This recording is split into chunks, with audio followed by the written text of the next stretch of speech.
Hello, everyone. Do you remember when you were younger and as a child, if your parents would call you and come and tell you to do some chores or to come to eat dinner? For me, I know a lot of times when they would do that, I wouldn't listen the first time. I would be busy, doing something, not my homework probably, but playing a game or outside playing. And I wouldn't listen the first time, but I would finally, after 3 or 4 times, I was like, okay, maybe they're serious by now. But then there were those other times when you knew mom was serious. You knew it right away from the tone of her voice and by her posture that she was serious and that you needed to come in now. Well, I thought about this today as I was reflecting on the Feast of St. Matthew. And today in our gospel, we have the calling of St. Matthew.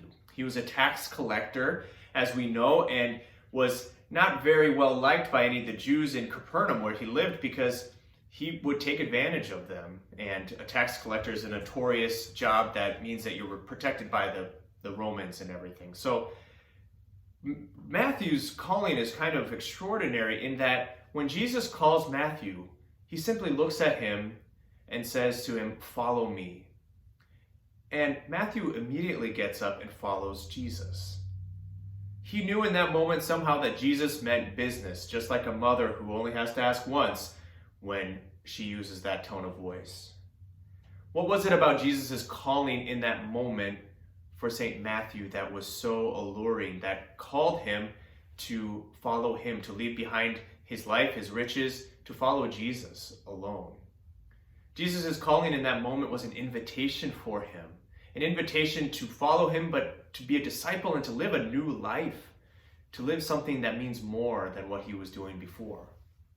It's interesting that the word or the name Matthew actually means the gift of God, a gift from God. That's what Matthew means. And so we can see that Matthew's calling was literally a gift from God, the gift to follow him and the gift of conversion, that ongoing conversion that he experienced as his disciple and as an apostle to bring the gospel to the world. So today we might reflect with St. Matthew and be thankful to God for the gift that he's given us of our own calling in our lives. That calling that we first received at our baptism to be Christians, and that calling that we've maybe received at other points in our lives where we decided to follow Jesus Christ with our lives.